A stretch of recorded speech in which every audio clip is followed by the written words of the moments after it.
শুরুতেই জানিয়ে দিচ্ছি সংবাদ শিরোনাম, এরপর থাকছে বিস্তারিত। দিনাজপুরে ভবেশের মৃত্যু, ভারতীয় মিডিয়ার হত্যা দাবি, পরিবার বলছে নিশ্চিত নয়। থানায় ঝাড় বিয়ের গল্প, স্বরাষ্ট্র উপদেষ্টার সামনে খোলাসা বৃদ্ধের। বিস্তারিত।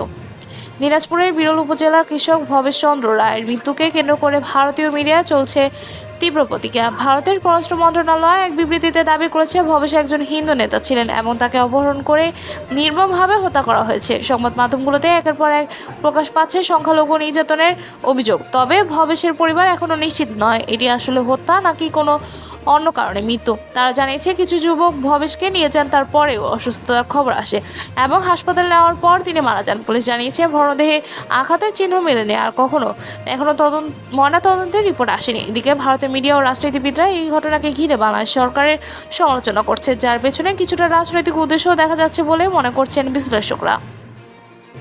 থানায় ঝাড় বিয়ের গল্প, স্বরাষ্ট্র উপদেষ্টার সামনে খোলাসা বৃদ্ধের। বিস্তারিত।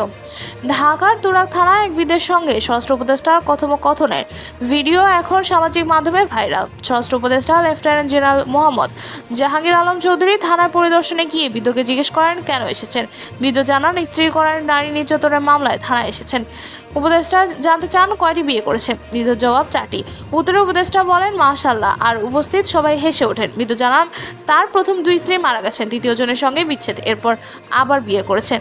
যিনি এখন মামলা করেছেন তিনি আগের স্ত্রী, তবে সব অভিযোগে মিথ্যা বলে দাবি বৃদ্ধের।